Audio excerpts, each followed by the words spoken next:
The sound of a wooden door creaking open breaks the quiet night. A wave of warm, amber light spills onto the muddy street. The air inside hits you like a wall. A heady mixture of wood smoke, sweat, spilled ale, and roasting meat. This is not just a building. It's the beating heart of a medieval community. For the weary traveller and local peasant alike, the tavern offered a rare glimpse of warmth and companionship in the often harsh reality of medieval life.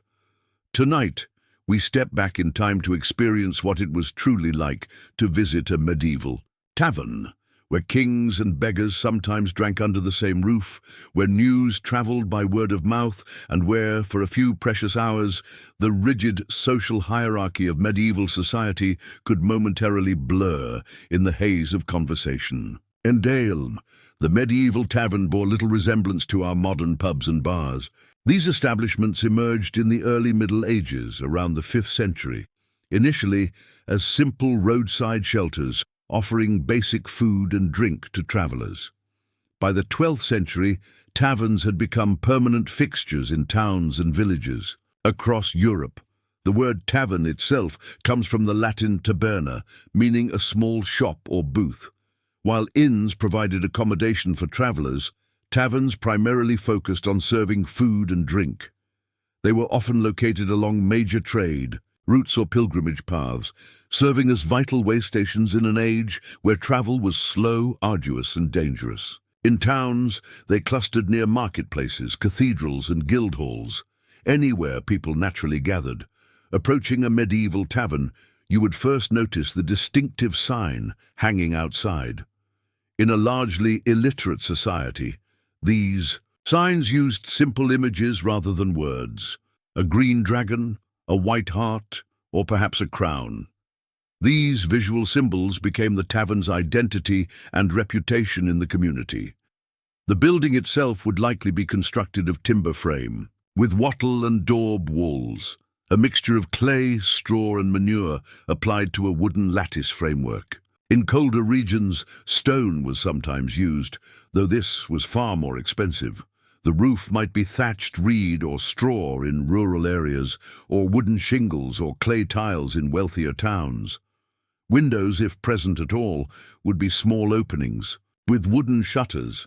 Glass was an expensive luxury few tavern keepers could afford. Stepping over the threshold, the first sensation would be the dramatic shift in temperature. In winter months, the tavern offered blessed relief from the bitter cold outside. The warmth came from a central hearth where a fire burned continuously, not only providing heat, but also serving as the cooking area for whatever simple fare the establishment offered. The smoke from this hearth would not vent through a proper chimney. These were rare before the 14th century. Instead, it simply rose to collect near the ceiling before eventually finding its way out through a hole in the roof. The result was a perpetual haze hanging in the air, stinging the eyes and infusing clothes and hair with the smell of wood smoke. Light came primarily from the central fire, supplemented by rushlights, reeds soaked in animal fat, or perhaps tallow candles if the establishment was more prosperous. The illumination would be dim and constantly flickering, creating shifting shadows across the room. The overall effect was one of intimate warmth rather than bright clarity. The space itself was typically one large room with a packed earth floor, perhaps strewn with rushes or straw that might be changed seasonally, or in poorer establishments, rarely changed at all. These floor coverings became repositories for dropped food, spilled drinks, mud from boots, and even waste from dogs or small animals that wandered freely through the space. The smell would be noticeable to our modern sensibilities, but to medieval patrons, it was simply part of everyday life. Furnishings were rudimentary and functional. Long wooden trestle tables and benches dominated the space, designed to accommodate groups rather than individuals. These would be arranged around the central hearth, with perhaps a few smaller tables tucked into corners for those seeking a modicum of privacy. The wood would be stained dark from years of use, sticky with spilled ale, and carved with the initials and marks of countless patrons who had come before. In the simplest taverns, patrons might simply sit on the floor or on barrels. There was no concept of the modern bar counter. Instead, the tavern keeper or their assistant would fetch drinks directly from barrels kept in an adjoining storage room or cellar.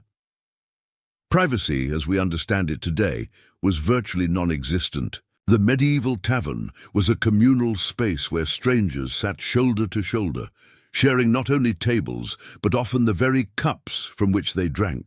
Personal space was a luxury few could afford in a world where shared body heat was sometimes necessary for comfort. For travelers accustomed to modern restaurants with extensive menus, the food offerings at a medieval tavern would seem startlingly limited. The core of the tavern's business was drink, not food, though most establishments offered at least some simple sustenance. The tavern's fare was dictated by local availability, the season, and the skill of whoever tended the hearth. Bread, the literal staff of life in medieval Europe, would be a constant presence, often served as trenchers, thick slices that served as edible plates. These would soak up the juices from whatever was placed upon them and could be eaten at the end of the meal, or if too stale, given to the poor or fed to animals. Pottage, a thick soup or stew of vegetables, grains, and perhaps small amounts of meat or fish, was another tavern staple. This one-pot meal could simmer all day on the hearth, with ingredients added as they became available. The contents might include whatever was seasonal: cabbage, onions, leeks, beans, and peas, thickened with oats or barley, and flavored with herbs. Meat was present, but not abundant for common folk. When available, it might include salt pork, bacon, or perhaps fowl or game caught locally. Near coasts or rivers, fish and eels might feature prominently. Taverns located near forests might offer venison when a poacher was willing to risk the severe penalties for hunting the king's deer. The cooking methods were simple: boiling, roasting over the open fire, or baking in the embers. Spices were used sparingly, if at all, in common establishments. The elaborate, heavily spiced dishes depicted in some films were reserved for the tables of the wealthy, not the average tavern. Dairy foods like cheese and butter might be available depending on the region. Eggs were relatively common and could be quickly prepared for hungry travelers. Fruits and vegetables appeared according to the seasons: apples, pears, cherries, cabbage, onions, leeks, and roots like turnips and carrots. Notably absent from the medieval tavern were several foods we now associate with European cuisine. Potatoes, tomatoes, corn, chocolate, and many other foods had not yet been brought from the Americas. Sugar was an expensive import, used more as a medicine than a sweetener. Honey was the primary sweetener available to most people. What truly drew patrons to the tavern, however, was not the food, but the drink. In a time when water quality was questionable at best and often dangerous to consume, fermented beverages provided both hydration and calories in a relatively safe form. Ale was the most common drink throughout much of medieval Europe, consumed by men, women, and even children. Unlike modern beer, medieval ale did not contain hops. These became common only in the later Middle Ages. Instead, a mixture called gruit, comprising herbs like yarrow, marsh rosemary, wild rosemary, and juniper, provided flavor and some preservative qualities. The ale served in a typical tavern bore little resemblance to our modern, clear brews. It was often cloudy, with a porridge-like consistency, containing particles of grain and yeast. It was typically served fresh and consumed quickly, as without hops it spoiled rapidly. The alcohol content was generally lower than modern beer, perhaps 2 to 3%, and it was consumed in large quantities as a source of calories and nutrition. Different strengths of ale were brewed for different purposes. Small ale, with very low alcohol content, served as everyday hydration, while stronger brews were reserved for celebrations and those seeking intoxication.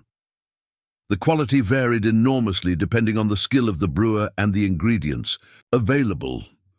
Wine was available in regions where grapes grew readily, like southern France, Italy, and parts of Spain and Germany. In Northern Europe, wine was an imported luxury, typically reserved for the wealthy or special occasions. When served in common taverns, it was often of poor quality, perhaps diluted or even soured.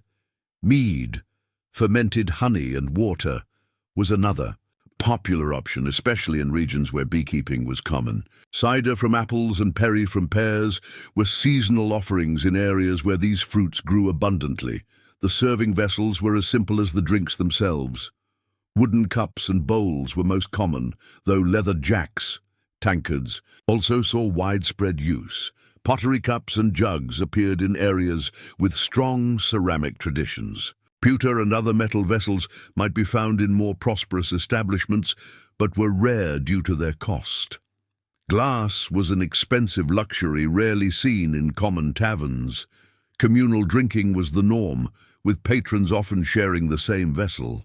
In some regions, large carved wooden bowls called mazers might be passed around a table, each person taking a drink before passing it along. This practice fostered community, but also spread disease, a concept not yet understood in medieval times. One remarkable feature of the medieval tavern was its role as a social equalizer. While medieval society was rigidly hierarchical in most contexts, the tavern offered a rare space where boundaries could temporarily blur. A prosperous merchant might share a bench with a laborer, a monk could drink alongside a blacksmith, and travelers from distant regions might converse despite vast differences in background. This is not to suggest that all social distinctions vanished at the tavern. Far from it. Wealthy patrons might occupy better seats near the fire, drink from personal cups rather than communal vessels, or enjoy preferential service. Knights and nobles might command deference even in their cups. Yet the tavern environment allowed for interactions that would be impossible in other contexts. For the common people, the vast majority of medieval society, the tavern represented one of the few public spaces where they could speak relatively freely, albeit always aware that loose words could lead to trouble. It served as an unofficial parliament of the people, where local issues could be discussed, grievances aired, and community bonds strengthened.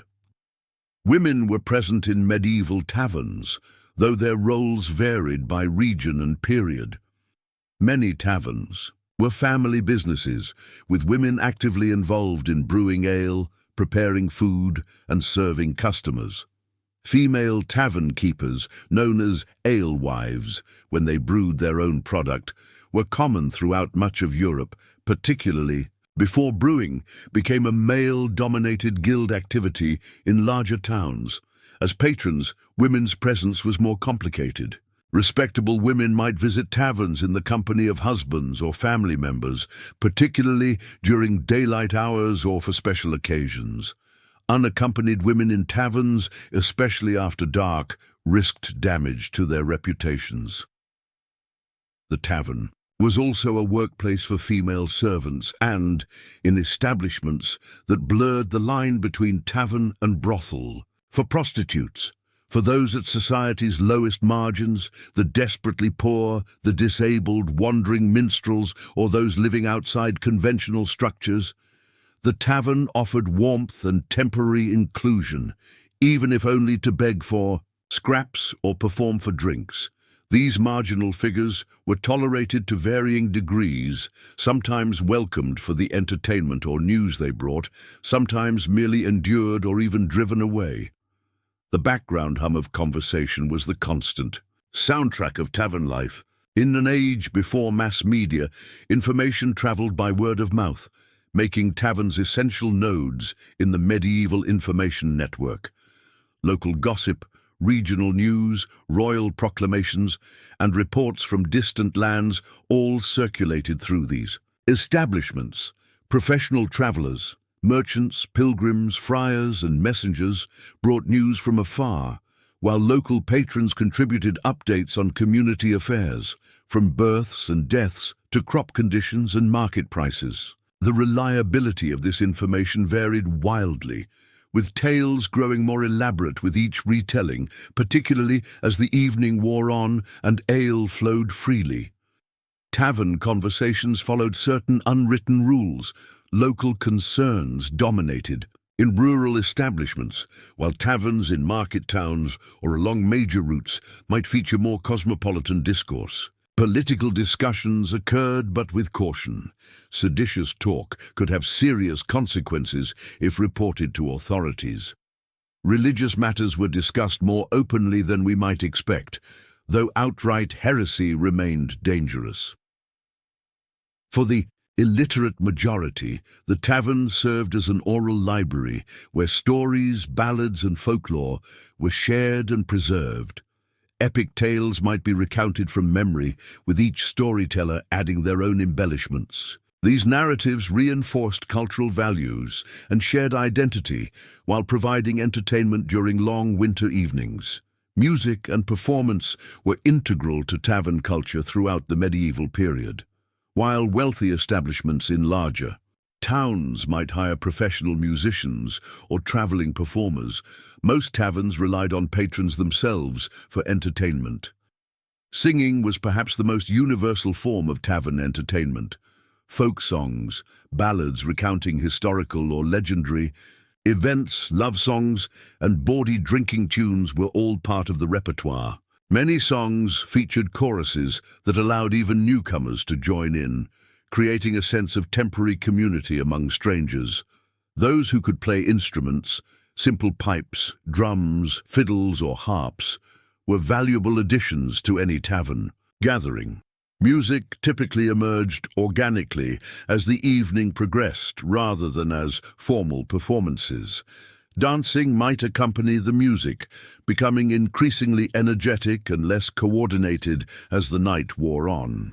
Professional entertainers traveled between taverns, especially along established routes or during fair seasons. Minstrels offered songs and stories, often adapting their material to flatter local audiences. Acrobats, jugglers, puppet shows, and performers with trained animals might make appearances in more prosperous establishments or during special occasions. Storytelling held special significance, with talented raconteurs commanding attention and often earning drinks for their efforts. Stories ranged from local legends and saints' lives to ribald tales and accounts of marvelous lands and creatures. The line between news and entertainment often blurred, especially when the stories came from distant places that few listeners would ever visit. Games provided another form of entertainment, though many were associated with gambling, an activity frequently condemned by authorities but difficult to suppress. Dice games were particularly popular despite, or perhaps because, of periodic bans. Various board games, including early versions of backgammon and chess, might be found in some taverns. Physical contests like arm wrestling or finger wrestling settled minor disputes or simply demonstrated prowess. For many patrons, however, the primary entertainment was simply conversation itself, the pleasure of shared company after a day of labor, the exchange of news and ideas, the momentary escape from the hardships of medieval existence. Beneath the surface of tavern conviviality lurked the potential for conflict. As inhibitions lowered with each drink consumed, old grievances might resurface, perceived insults could spark confrontations, and competition for attention or resources sometimes turned violent. Tavern brawls were common enough to feature regularly in court records throughout medieval Europe. These conflicts ranged from shoving matches and exchanged blows to serious violence involving weapons. Most taverns had some method for dealing with minor disturbances. The tavern keeper or strong regulars might intervene to separate combatants before serious harm occurred.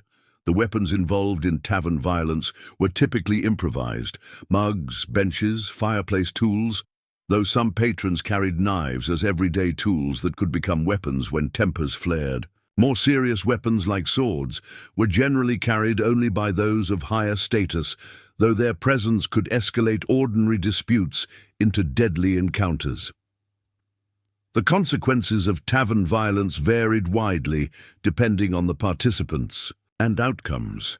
Minor scuffles might be resolved within the community, with apologies offered and perhaps compensation paid for damages. More serious incidents, especially those resulting in serious injury or death, entered the formal legal system, with potentially severe consequences. Authorities throughout medieval Europe attempted to regulate tavern behavior with varying degrees of success. Local ordinances often specified closing times, typically coinciding with the ringing of a church bell at curfew. Price controls were sometimes imposed on bread and ale, establishing maximum costs based on grain prices. Quality standards were enforced by ale conners or ale tasters, officials who inspected tavern products, though this system was vulnerable to bribery. Many towns appointed night watchmen whose routes included local taverns, checking for curfew violations and disturbances. The effectiveness of these measures depended largely on local circumstances and the relationship between tavern keepers and authorities. Remote establishments, or those with powerful patrons, often operated with minimal oversight.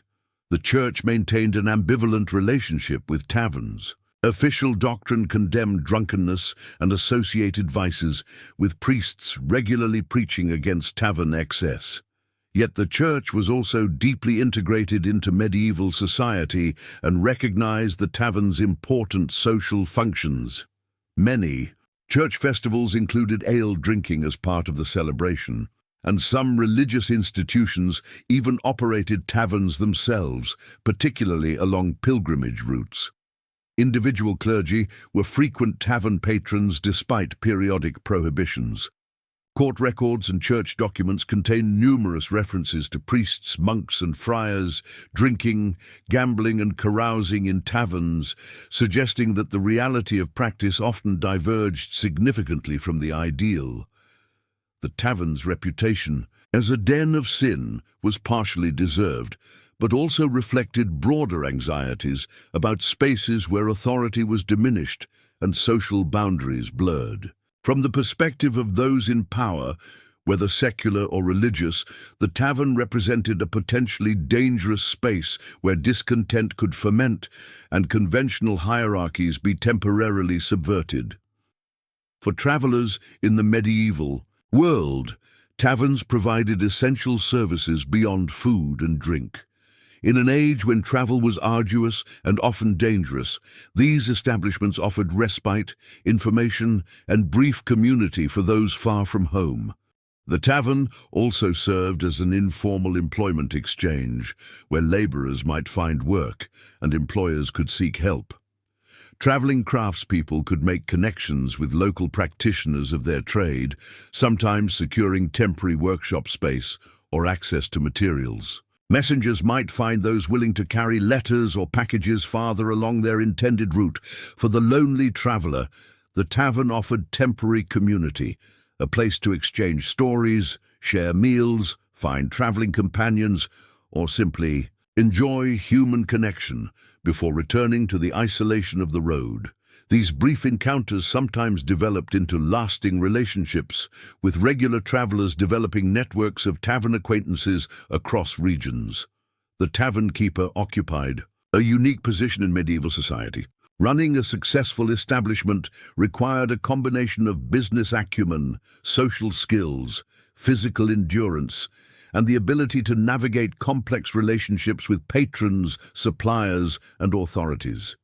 Many taverns were family operations, with labor divided among household members: husband, wife, children, and perhaps servants or apprentices. The physical demands were considerable: hauling water, maintaining fires, moving heavy barrels, preparing food, serving customers, and cleaning. Working days typically began before dawn and ended well after dark. the tavern keeper needed to maintain order without alienating valuable customers, a delicate balance requiring intuition and diplomacy. When conflicts arose, intervention had to be carefully calibrated. Too aggressive and patrons might take their business elsewhere. Too passive and the establishment's reputation could suffer. Financial management presented another challenge. Many transactions involved credit, with regular customers running tabs to be settled at intervals, perhaps after harvest or when wages were paid. The tavern keeper needed to maintain records, whether written or mental, and judge which customers could be trusted to eventually pay their debts. Relations with authorities required careful navigation. Tavern keepers paid various taxes and fees for the privilege of operation, and compliance with regulations, however sporadically enforced, was necessary to avoid fines or closure. Bribes might be expected by local officials, adding to operating costs but potentially providing protection or preferential treatment.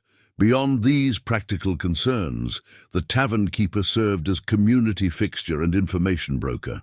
A successful proprietor remembered patrons' preferences, mediated introductions between compatible strangers, passed messages, and stored local memory, remembering old grievances, kinship connections, and community history. The physical environment of the medieval tavern changed as evening deepened into night. As darkness fell outside, the interior took on a more intimate atmosphere. The fire that had cooked the day's food now primarily provided light and warmth, casting flickering shadows across the room.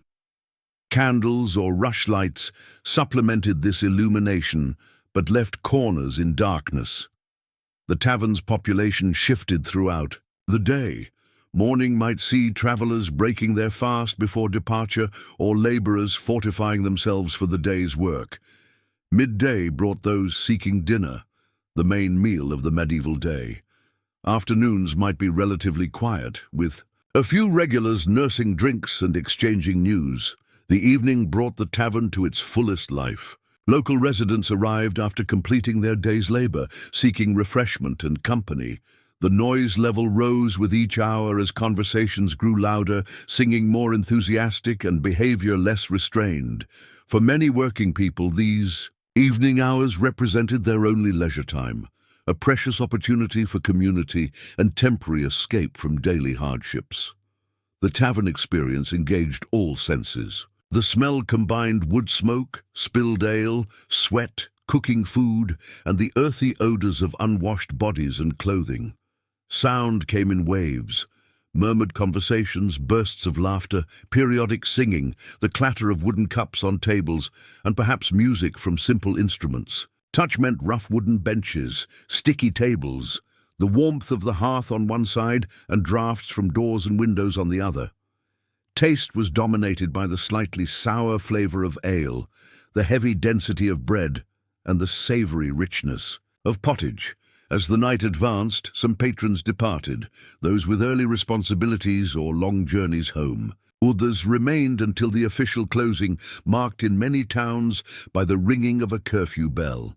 The tavern keeper began collecting payment, extinguishing excess lights, and encouraging the departure of lingering customers.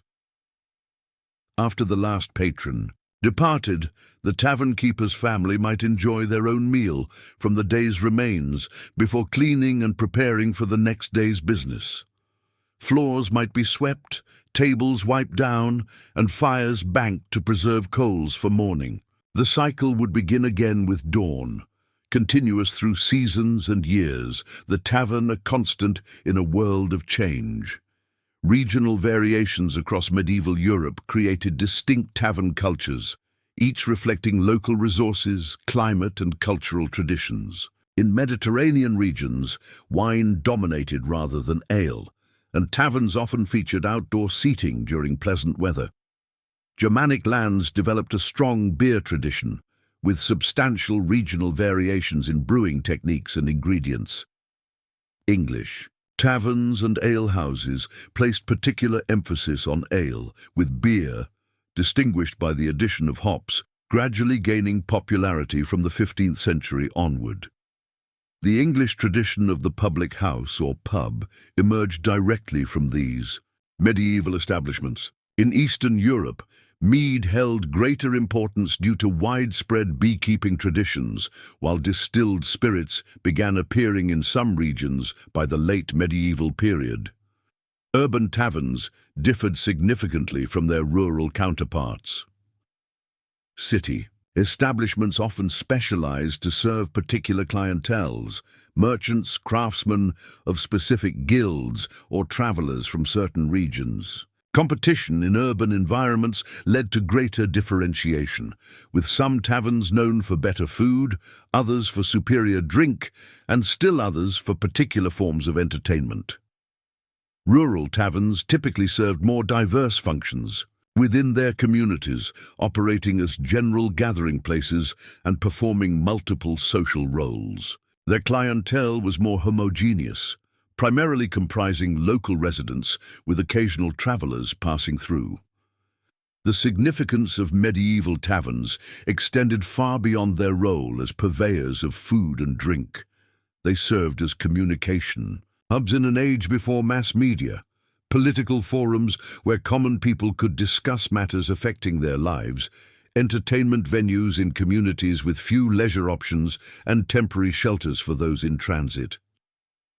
For the common people, the vast majority whose voices are largely absent from official historical records, the tavern represented one of the few public spaces where they could speak relatively freely, build community bonds, and momentarily escape the harsh realities of medieval existence. The medieval tavern maintained a delicate balance between order and disorder, between reinforcing community norms and providing space for their temporary suspension. The distinction between taverns and inns sometimes blurred, particularly in rural areas or smaller settlements where a single establishment might serve both functions. While dedicated inns provided sleeping accommodations, many taverns offered at least basic overnight facilities, particularly for those who could not afford better or had no other options. These accommodations were rudimentary by modern standards. Travelers might sleep on benches or the floor of the main room after closing time, perhaps with only their cloaks for bedding. More prosperous establishments might have a loft or separate room with pallets, likely shared with multiple strangers. Privacy was minimal, and security concerns were significant. Travelers kept valuables close and remained wary of theft. Beyond physical shelter, taverns provided crucial information for those journeying through unfamiliar territory. The tavern keeper and regular patrons could advise on road conditions, potential hazards, alternate routes, or upcoming weather. For merchants, information about local markets, prices, and commercial opportunities justified the time spent in conversation. As the medieval period gave way to the early modern era, taverns evolved to reflect changing social patterns, economic structures, and cultural attitudes. The introduction of coffee and tea in the 17th century created alternative social spaces, coffee houses and tea rooms, that competed with taverns for certain clienteles and functions. Increasing literacy rates and the spread of printing gradually reduced the tavern's role as primary information hub. Yet many fundamental aspects of tavern culture persisted, evolving into the pubs, bars, and cafes that continue to serve similar social functions today. The basic human desires that drew medieval people to taverns, community, conversation, shared leisure, and temporary escape from daily concerns, remain powerful motivators in our own time. When we raise a glass with friends in a modern pub, we participate in a social ritual with direct connections to those smoky, noisy gathering places of centuries past. The medieval tavern may have disappeared physically, but its essential character, endowed as a space where community is created through shared consumption and conversation, continues to resonate in our contemporary social landscape. The sounds of medieval taverns have been lost to time. The specific songs sung, stories told, and conversations shared. Yet contemporary accounts provide glimpses of this soundscape. Court records describe quarrels that began with a perceived insult or inappropriate comment. Literary sources depict tavern scenes with colorful dialogue and boisterous behavior. Religious sermons condemn the excessive noise and unseemly conversations of tavern gatherings. From these fragments, we can imagine the multi-layered audio environment, the background murmur of conversations, periodic bursts of laughter or shouting, the clatter of wooden vessels on tables, perhaps simple music from pipes, drums, or stringed instruments, the crackle of the hearth fire, and in outdoor areas, the ambient sounds of street life or rural surroundings. The content of conversation likely focused heavily on local concerns, harvest conditions, market prices, community gossip, upcoming festivals, and recent deaths or births. Politics entered tavern discourse, though with caution in most periods. The actions of lords, officials, and clergy were discussed and critiqued, albeit often in coded language or through humor to avoid accusations of sedition. Religious topics featured prominently with debates about proper observance, interpretations of scripture, and the behavior of local clergy. For most medieval people, religion was not a separate sphere, but integrated into daily life, making it a natural subject. For tavern discussion, during periods of religious conflict or reform movements, taverns could become informal forums for alternative religious views, sometimes to the concern of ecclesiastical authorities. The medieval tavern accommodated a broader emotional range than many modern establishments. Joy and celebration existed alongside grief and remembrance. Taverns hosted gatherings after weddings, baptisms, and successful harvests, but also provided space for communal mourning after deaths, disasters, or crop failures. Funeral parties often adjourned to taverns after burials, where the deceased would be remembered through stories, songs, and shared drinks. For the medieval traveler, these emotional dimensions added another layer to the tavern experience. Far from home and familiar emotional supports, the traveler might find in the tavern a temporary emotional community, strangers who nonetheless shared in basic human experiences of loss, hope, fear, and joy. The medieval tavern's place in the broader economy extended beyond its obvious role as a business selling food and drink. These establishments served as critical nodes in distribution networks, particularly for agricultural products. Many tavern keepers brewed their own ale from locally grown grain, directly supporting farmers in their community. Others purchased supplies from regional brewers, bakers, and food producers, helping to circulate currency through local economies. Taverns created employment opportunities beyond the tavern keeper's family. Larger establishments might hire servers, cooks, or general laborers. Even modest taverns occasionally needed additional help during busy periods like market days or festivals. For women with limited employment options, tavern work provided one of the few available income sources outside domestic service or textile production. The economic relationships between taverns and their communities operated largely on credit. Many patrons maintained running tabs, settling accounts weekly, monthly, or seasonally when income became available. This credit system helped smooth consumption across the year, despite the highly seasonal nature of medieval income. Particularly in agricultural communities, tavern keepers often engaged in multiple economic activities beyond their primary business. Many combined tavern operation with farming, crafts, or other trades. Some served as informal moneylenders, brokers for local transactions, or middlemen in various exchanges. The tavern itself might function as impromptu marketplace, where small-scale buying and selling occurred alongside drinking and socializing. Taxation of taverns provided significant revenue for local authorities and contributed to royal coffers. Various fees, licenses, and taxes on alcohol production and consumption made taverns valuable economic assets from the perspective of governance. This revenue potential sometimes created tension between moral condemnation of tavern culture and practical recognition of its economic importance. The material culture of medieval taverns, the physical objects used in daily operation, provides another window into these establishments. Archaeological excavations at tavern sites have recovered numerous artifacts that illuminate the practical realities of medieval drinking culture. Ceramic vessels dominate these finds: jugs, pitchers, and cups in various regional styles. Their forms evolved over the medieval period, with specialized designs emerging for specific functions. Decorative elements ranged from simple impressed patterns to elaborate glazing techniques, depending on region and period. Wooden vessels, though less frequently preserved in archaeological contexts, were likely more common in actual use. Documentary sources mention wooden cups, bowls, and serving items as tavern staples. Metal vessels, typically pewter or copper alloys rather than precious metals, appear occasionally in wealthier establishments or as personal possessions of higher status patrons.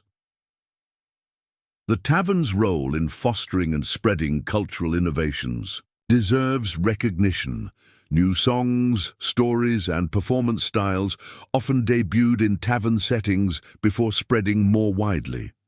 Regional cultural variations mingled where travelers shared their native traditions with local audiences. Foreign influences entered communities through taverns located on trade routes, where merchants and other travelers introduced novel ideas, behaviors, and cultural practices. For aspiring performers, the tavern offered an accessible venue to develop skills and material. The immediate feedback of tavern audiences helped refine performances, with successful elements retained and unsuccessful ones discarded. This evolutionary process shaped the development of folk traditions throughout the medieval period. The drinking vessels themselves carried cultural significance beyond their practical function. In some regions, ceremonial drinking cups or horns featured in rituals of welcome or community bonding. The act of sharing drink from a common vessel symbolized trust and acceptance, temporarily bridging social divisions. As Christianity spread through Northern Europe, it encountered established drinking cultures with their own rituals and significance. Rather than eliminating these practices, the Church often incorporated and transformed them. The shared cup of communion echoed older communal drinking traditions, while saints' days and church festivals incorporated controlled drinking as part of their celebration. Perhaps most significantly, the tavern preserved spaces for secular entertainment and expression alongside the dominant religious culture of medieval Europe. While the church regulated many aspects of daily life, the tavern maintained some independence as a venue for earthy humor, ribald songs, secular stories, and physical pleasures, offering temporary release from the moral strictures of medieval Christianity. Gender dynamics in medieval taverns reflected the broader society's patriarchal structure, while sometimes allowing limited alternatives to conventional roles. The tavern space was predominantly masculine in most regions and periods, with men constituting the majority of both owners and patrons. However, women's involvement was more substantial than is sometimes portrayed in popular depictions of the Middle Ages. Women's primary role in many taverns was as producers rather than consumers. Brewing was considered women's work throughout much of the early and high Middle Ages, with alewives producing beer or ale in their homes and selling the surplus. These female brewers frequently operated small-scale taverns as extensions of their brewing activities. Only gradually did brewing shift to male dominance as it became more commercialized and regulated by guilds in urban areas. Female tavern keepers appear regularly in medieval records, sometimes as widows continuing family businesses, but also as Independent proprietors. Women worked as servers in many establishments, particularly those offering food as well as drink. These positions could provide economic independence unavailable in many other occupations, though they sometimes carried implications about moral character. As patrons, women's presence varied by time of day, region, and individual establishment's character. Women from the surrounding community might visit during daylight hours, particularly in rural areas or for special occasions. Female travelers, pilgrims, merchants, or those journeying with family might stop at roadside taverns out of necessity. After dark, unaccompanied women in taverns were often assumed to be sex workers, reflecting the strong association between taverns and prostitution in many medieval communities. The physical architecture of taverns evolved considerably across the medieval period. The earliest establishments were often simply private homes where surplus drink was sold, with little structural differentiation from domestic spaces. As tavern culture developed, buildings began to incorporate features specific to commercial hospitality. By the late medieval period, purpose-built taverns in towns often featured distinctive layouts. A large common room centered on a hearth, storage areas for barrels and foodstuffs, and sometimes separate private rooms for higher status guests or specialized functions. Urban taverns might occupy multiple stories, with drinking spaces on the ground floor and accommodations above. Internal spatial arrangements reflected and reinforced social hierarchies. Better seats near the fire went to more important patrons. In establishments serving diverse clientele, informal segregation often developed, with different social groups occupying customary areas within the common space. The tavern keeper typically had a defined territory, perhaps a special seat or table from which to observe the room and conduct business. Exterior architectural features increasingly signaled the building's function. Distinctive signage became common, first as practical necessity in a largely illiterate society, and later as brand identity. Some taverns added external galleries or seating areas where patrons could drink outdoors in favorable weather. Stables or outbuildings accommodated travelers' horses and vehicles at establishments along major routes. Construction techniques and materials varied by region and establishment prosperity. Simple rural taverns might be indistinguishable from other vernacular architecture, using whatever building traditions and materials were locally common.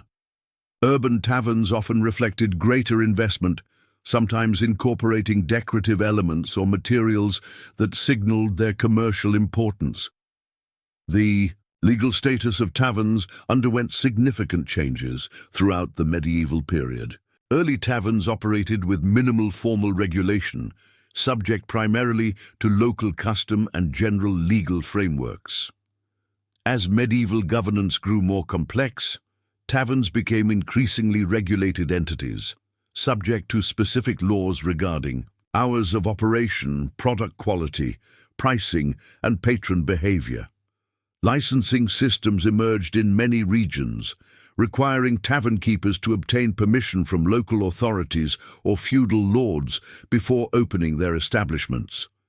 These licenses often came with fees that contributed significantly to local revenue.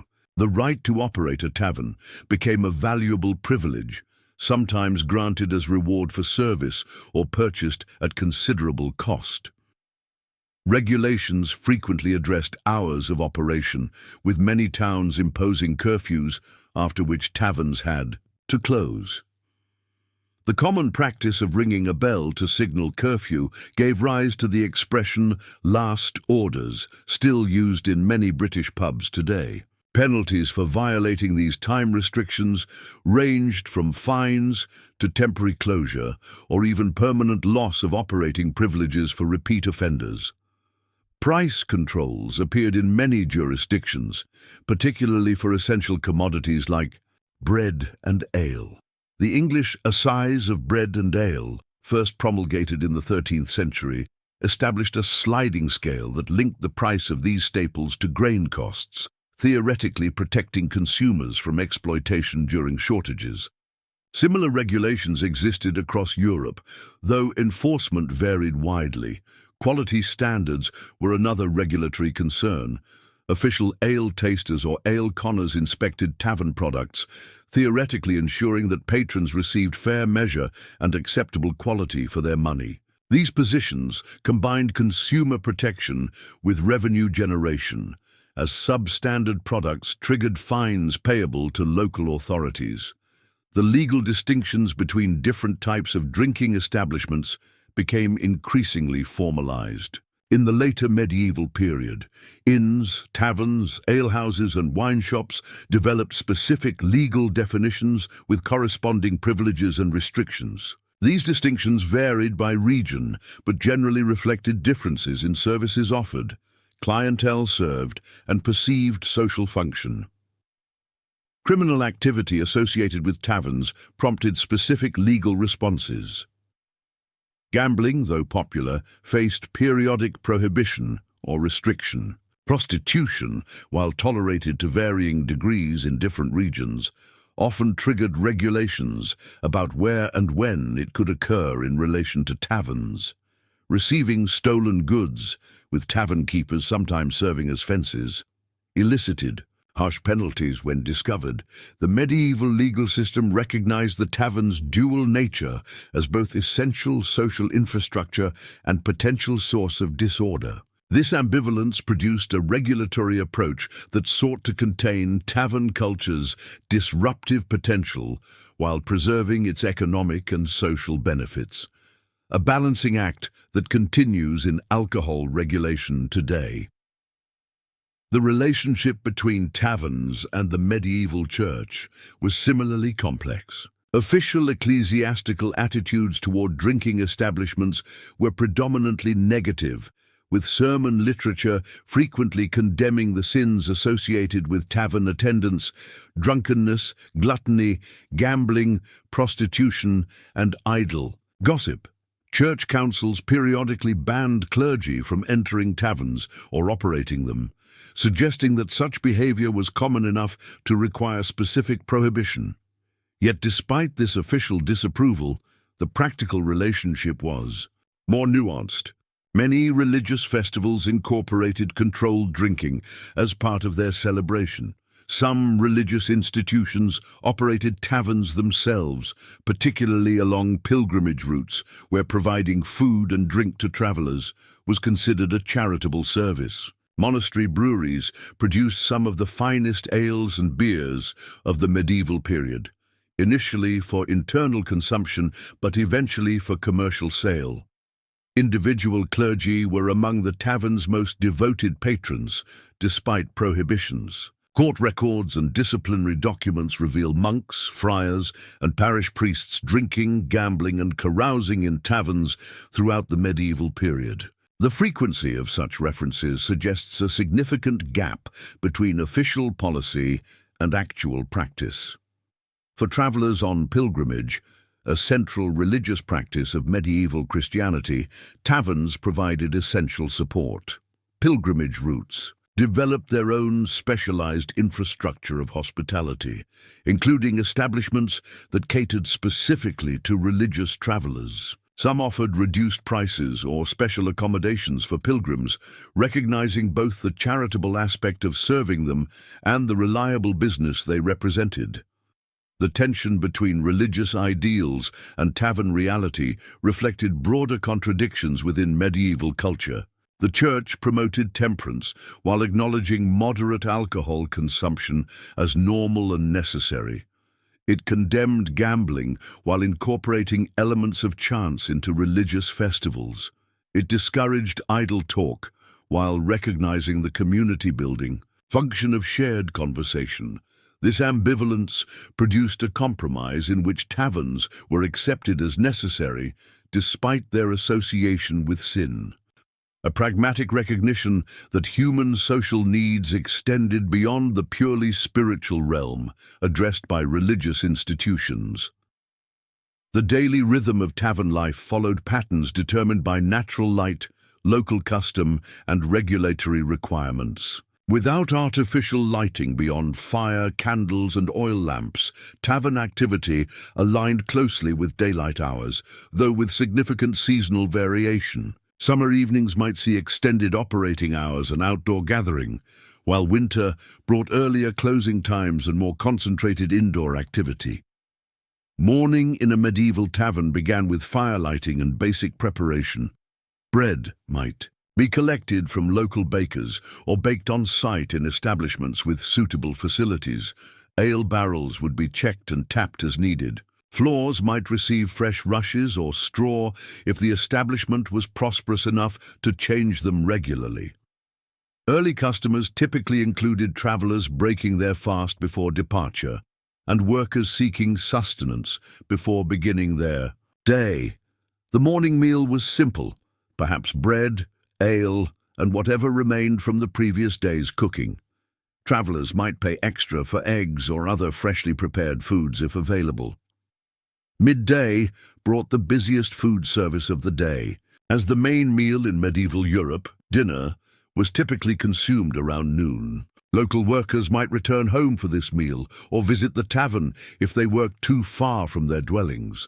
Travelers planning to continue their journey that day would rest and refresh themselves before afternoon travel. Afternoons saw varied activity levels depending on the tavern's location and clientele. Establishments near marketplaces might remain busy with merchants and shoppers seeking refreshment. Those along travel routes served a steady stream of arriving travelers. Rural taverns might experience a lull before local residents returned. From fields or workshops, the evening brought the tavern to its fullest social function as the workday ended and community members gathered. The atmosphere grew progressively more animated as the evening advanced, with conversation growing louder, entertainment more enthusiastic, and behavior less restrained. For many working people, these evening hours represented their only leisure time, a precious opportunity for community and temporary escape from daily hardships. Seasonal variations significantly affected tavern operations. Agricultural communities experienced dramatic fluctuations in available income, with greater prosperity and patronage after harvest. Religious calendar cycles imposed periods of feast and fast that altered consumption patterns. Lent, with its dietary restrictions, might reduce business significantly, while Christmas and Easter celebrations increased it. Local market days brought increased traffic, particularly in rural areas, where weekly markets drew people from surrounding villages. Annual fairs transformed tavern operations for days or weeks, with extraordinary crowds requiring additional staff, extended hours, and sometimes temporary expansion into adjacent spaces. Weather conditions directly impacted tavern attendance. In a society where travel occurred primarily on foot or horseback over unpaved roads, heavy rain or snow reduced traveler traffic while potentially increasing visits from nearby residents seeking shelter and companionship. Extreme cold drove people to the tavern's hearth, while pleasant weather in warmer months might draw activity outdoors into yards or adjacent spaces. Disease outbreaks periodically disrupted normal patterns, with plague and other epidemics sometimes prompting authorities to close taverns temporarily or limit gatherings. These public health measures, though implemented without modern understanding of disease transmission, recognized the tavern's role as a potential vector for contagion due to close physical proximity among patrons. Different categories of tavern. Patrons used the space in distinctive ways, developing their own customs and expectations over time. Regular local customers, the tavern's core clientele, claimed customary seats and expected familiar service routines. Long-term relationships with the tavern keeper often included credit arrangements and personalized treatment that acknowledged their status as community members rather than anonymous customers. Travelers experienced the tavern differently, entering as outsiders into an established social ecosystem.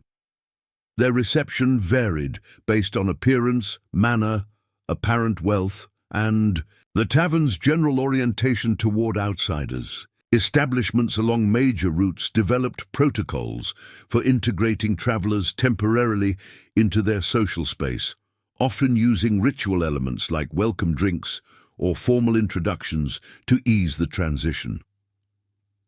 Occupational groups developed their own tavern traditions, sometimes claiming particular establishments as their unofficial headquarters. Guilds might patronize specific taverns for their official gatherings and celebrations. Merchants from certain regions or trading in particular goods gravitated toward establishments where they could meet colleagues and conduct informal business over drinks. Young men used taverns as proving grounds for emerging adult identity, demonstrating capacity for alcohol consumption, engaging in competitive games or storytelling, and establishing reputations within peer groups. These activities sometimes led to conflict with older patrons or authorities, creating intergenerational tension that tavern keepers had to carefully manage. Social elites who frequented taverns, rather than entertaining exclusively in private homes, often expected deference and preferential treatment. They might occupy separate rooms or specially designated areas within the common space. Their presence could either elevate an establishment's status or intimidate other patrons, depending on local social dynamics and individual behavior. Marginal figures, the very poor, disabled, or socially outcast, inhabited the tavern's periphery, perhaps receiving occasional charity in the form of drinks or food in exchange for entertainment, information, or simply as expressions of community obligation. Their presence was tolerated to varying degrees, reflecting the tavern's function as one of the few public spaces where social boundaries showed some flexibility. The materials and objects that constituted the medieval tavern's physical environment reflected both practical necessity and available resources. Furniture was predominantly wooden, sturdy rather than decorative, and designed for communal rather than individual use. Long trestle tables with accompanying benches maximized seating capacity while minimizing cost. These could be disassembled or rearranged as needed, allowing the space to adapt to different functions. Lighting came primarily from the central hearth fire, supplemented by rushlights, tallow candles, or oil lamps. These additional light sources represented a significant ongoing expense, carefully deployed according to need rather than lavishly distributed throughout the space. Many taverns operated in semi-darkness by modern standards, with corners and peripheral areas falling into shadow. Heating relied entirely on the hearth fire, making proximity to this central feature highly desirable, particularly in winter months. The uneven heat distribution created microclimates within the tavern, potentially sweltering near the fire while remaining cold near doors or windows.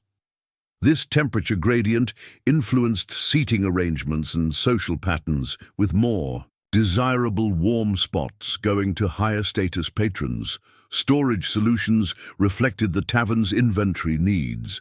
Barrels of ale or wine typically rested on wooden frames that elevated them for easier dispensing. Shelving along walls held serving vessels, and perhaps a limited selection of higher-value items kept within the tavern keeper's sight. Perishable foods might hang from ceiling beams or rafters, using elevation and smoke from the hearth as primitive preservation methods. Decoration, where present, tended toward the functional and symbolic rather than purely aesthetic. A tavern might display its sign indoors as well as outside, establishing brand identity. Religious imagery, perhaps a simple cross or saint's image, offered spiritual protection and demonstrated respectability. Some establishments accumulated tokens of memorable events or notable visitors, weapons, unusual objects, or crude artwork that became conversation pieces and contributed to the tavern's distinctive character. Floor coverings, of rushes, or straw served multiple practical purposes beyond basic comfort. They absorbed spills, collected dropped food and debris, and provided minimal insulation from the packed earth or stone beneath. In better establishments, these might be changed regularly and perhaps integrated with herbs that released pleasant scents when walked upon. In poorer or less conscientious operations, floor coverings might remain in place for extended periods, accumulating a malodorous mixture of spilled drinks, food remnants, mud, and potentially worse. Outdoor spaces associated with taverns varied, widely according to location and available land. Urban establishments might have only a small yard for necessary functions, perhaps storage, a well, or rudimentary sanitation facilities. Those with more space often developed garden areas where patrons could gather in pleasant weather.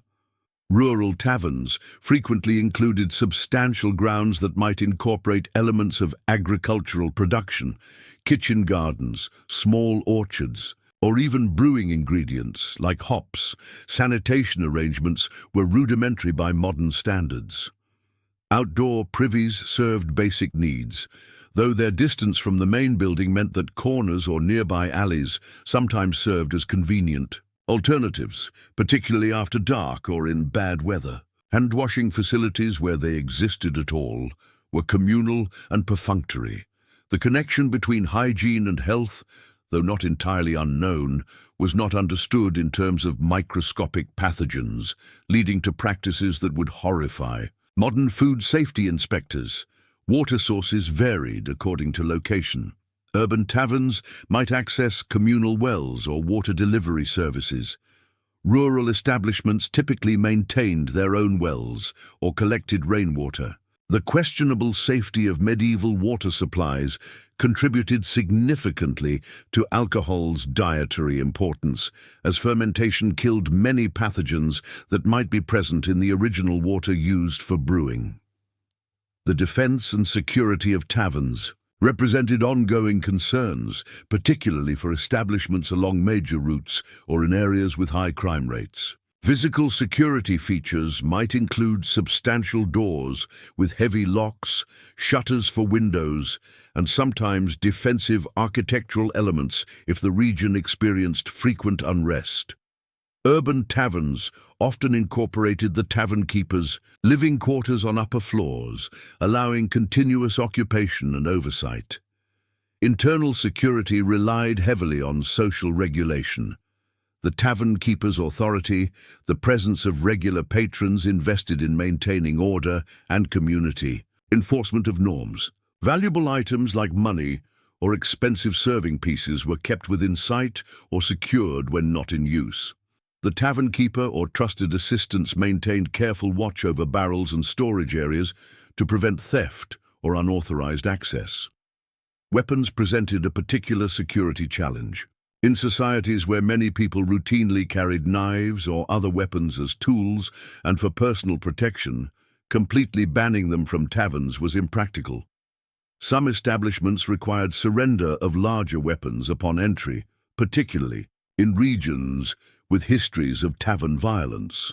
Others relied on social pressure and active intervention to prevent minor disagreements from escalating to armed confrontation. Fire represented perhaps the greatest physical threat to medieval taverns. Construction predominantly of wood and other flammable materials, combined with open flames for heat, light, and cooking, created constant fire risk. Hearths were typically constructed of stone, but embers, candles, or lamps could ignite rushes, furniture, or structural elements if mishandled.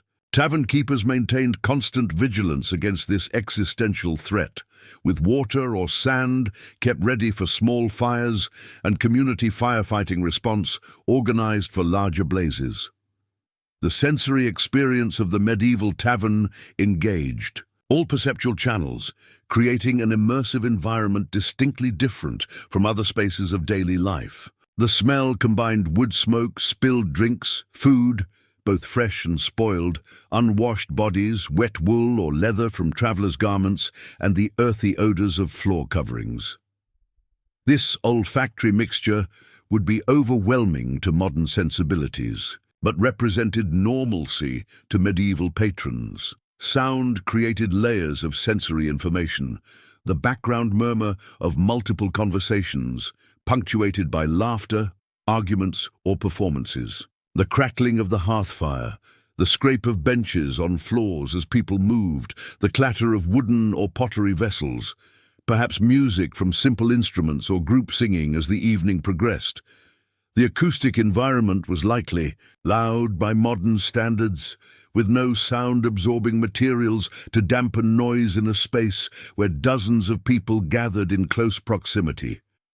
Visual stimuli centered on the hearth fire, its flickering light creating constantly shifting patterns across the room. The limited, uneven illumination meant that faces and objects appeared dramatically different depending on their position relative to light sources. Colors were muted in this environment, with the warm tones of wood, earthenware, and fire dominating. The visual field, movement of people, smoke, shadows, added kinetic elements to the visual experience. Touch meant the texture of rough wooden surfaces, the temperature gradient from fire to periphery, the press of bodies in crowded conditions, and the tactile pleasure of a warm vessel containing food or drink.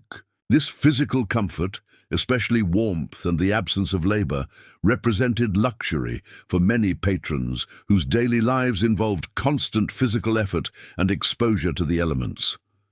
Taste centered on the tavern's primary offering, ale or other fermented beverages. The flavor profile of medieval ale differed significantly from modern beer, with a likely sour note from wild yeasts and bacterial action, a thick, grainy body from suspended particles, and complex herbal notes from gruit or other flavoring mixtures. Food offered similar contrasts to modern equivalents. Coarser bread with occasional stone grit from the milling process, intensely flavored preserved meats, and vegetable preparations that maximized preservation rather than fresh flavor. Together, these sensory elements created an environment that signaled transition from everyday experience into a social space with different rules and possibilities, a temporary alternative to both work environments and domestic settings. The medieval taverns served as witness to historical events both modest and momentous. Local taverns recorded community history through the accumulated memories of patrons and tavern keepers.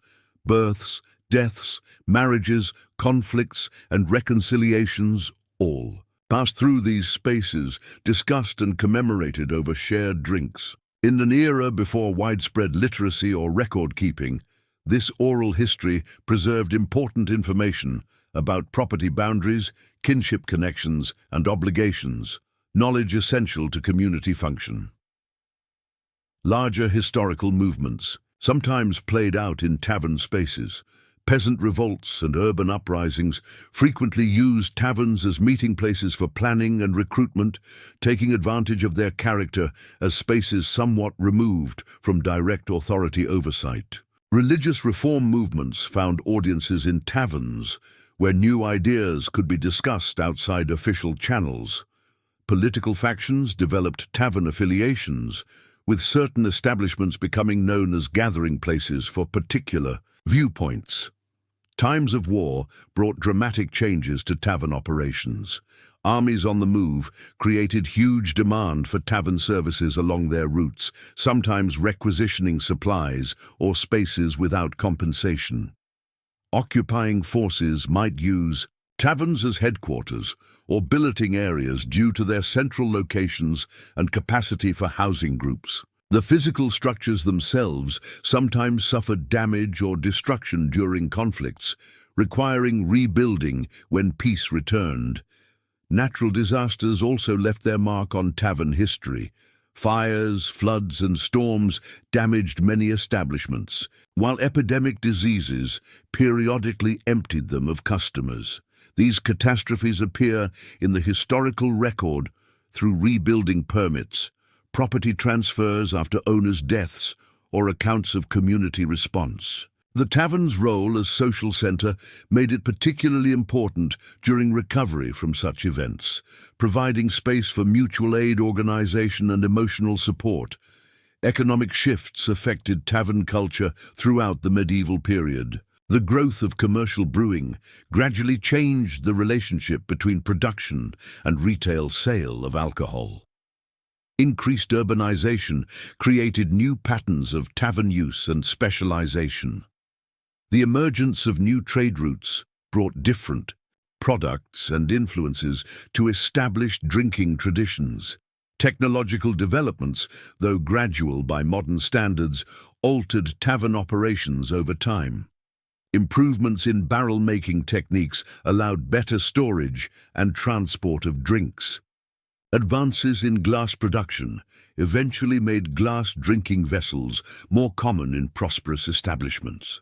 The spread of chimneys improved heating and ventilation, reducing the smoky atmosphere that characterized earlier taverns.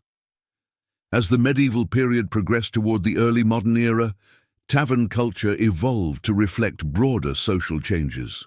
Class distinctions became more pronounced in many regions, with establishments increasingly specializing to serve particular social segments rather than mixing diverse patrons. New beverages, most notably distilled spirits, began appearing alongside traditional ale, wine and mead, altering patterns of consumption and intoxication.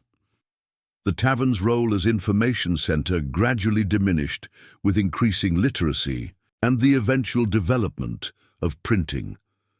As written communication became more accessible, the tavern's function shifted toward interpretation and discussion of written news rather than primary oral transmission of information. This transition occurred unevenly across Europe, with oral culture remaining dominant in rural areas long after urban centers had begun the shift toward text-based communication. Yet, despite these changes, the core social functions of the tavern remained remarkably consistent throughout the medieval millennium. The human needs for community, conversation, relaxation, and shared experience transcended specific historical conditions, finding expression in these imperfect but essential social spaces. When we enter a modern pub or bar, we experience the distant echo of those smoky medieval rooms where our ancestors gathered to drink, talk, sing, argue, mourn, celebrate, and simply be together. The medieval tavern, for all its differences from our contemporary drinking establishments, addressed the same fundamental social needs that continue to draw us to shared spaces today. In this continuity lies one of the most direct connections we have to the lived experience of ordinary people in the medieval world, not through texts or artifacts, but through participation in a social tradition that has remained unbroken for over 1,000 years. The legacy of the medieval tavern extends far beyond specific drinking traditions or architectural forms. Its most enduring contribution may be the model it provided for public third spaces, environments neither domestic nor work-oriented, where community could form around shared consumption and conversation. This template has been adapted countless times across cultures and centuries, from coffeehouses to modern cafes, each iteration preserving the essential functions while adapting to new social conditions. As we conclude our journey through the medieval tavern, we might reflect on what this historical institution reveals about human social needs that transcend specific historical conditions. The desire for communal gathering spaces, the pleasure of shared food and drink, the importance of informal information exchange, and the need for occasional escape from daily constraints. All these remain powerful motivators in our own time, however different our specific manifestations might be. The medieval tavern reminds us that throughout human history, we have created spaces where the rigid structures of society could temporarily relax, where stories could be shared, where strangers could briefly connect, and where community could renew itself through the simple acts of eating, drinking, and talking together. In that fundamental insight lies perhaps the most valuable lesson these long-vanished establishments have to offer our own world of digital connection and physical isolation. That there is no substitute for being physically present together, sharing space and sustenance as our ancestors did in those dim, smoky rooms so many centuries ago.